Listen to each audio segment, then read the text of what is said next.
Well, I was actually going to say something about industrial strategy, because obviously that's relevant to your question, the last part of your question about the balance of the spatial distribution of the balance of demand for and supply of housing, and that works both ways. I think that clearly in places such as London, there's supply and demand for housing that can feed back into the ability for firms to locate in those areas, and vice versa in lower demand areas.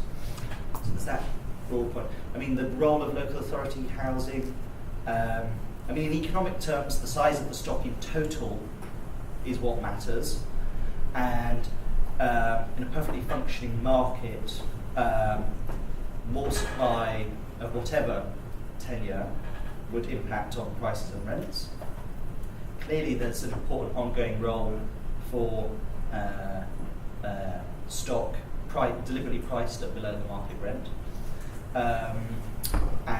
But obviously ministers have got policies around the right to buy and one-for-one replacement to do with that, as well as the extension of right to buy to private registered providers. But so those are the ministers' safety policies. But in terms of supply and demand, I think for particular households, the provision of particular types of housing will have more effect on their housing consumption outcomes.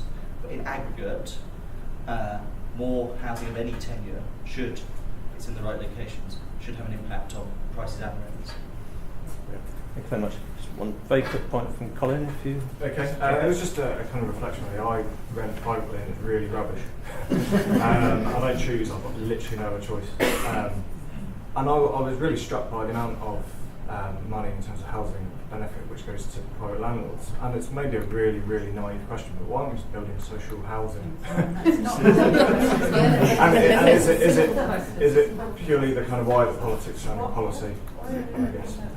So I apologise for throwing that question in, but it's just a naive question. I think Scott's that line, you know, the current government have parameters. They have their parameters within which they see the way the housing supply should be delivered. Right. Yeah. Well, okay, thank you very much for that question. Very mischievous. We're going to move on to Sarah Payne's presentation, which reflects a bit more on the supply side of things. And Sarah